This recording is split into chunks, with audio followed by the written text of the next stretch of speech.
mais ils n'ont point de racines. Luc chapitre 8, verset 13. Mon âme, examine-toi toi-même ce matin par la lumière de ce texte. Tu as reçu la parole avec joie. Ton appétit a été excité et tu as ressenti une vive impression. Mais rappelle-toi bien ceci, recevoir la parole d'une manière auditive est une chose, mais recevoir Jésus dans ton âme, c'est complètement différent. À un sentiment superficiel est souvent jointe une dureté intime de cœur, et une vive impression reçue de la parole n'est pas toujours durable. Dans la parole du semeur, il y a un cas où la semence tombe sur un sol rocailleux recouvert d'une mince couche de terre.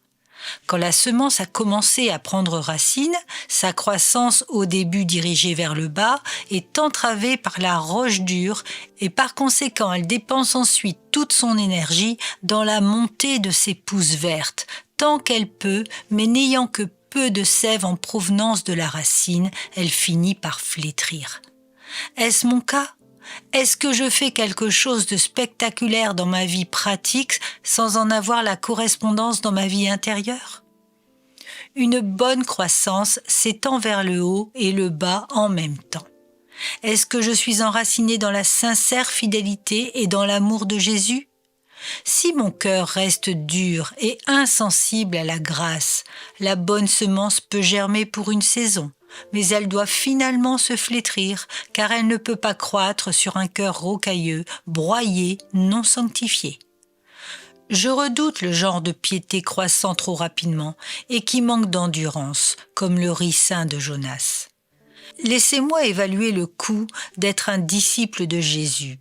Par-dessus tout, laissez-moi ressentir l'énergie de son esprit, et alors je posséderai une semence fidèle et durable en mon âme.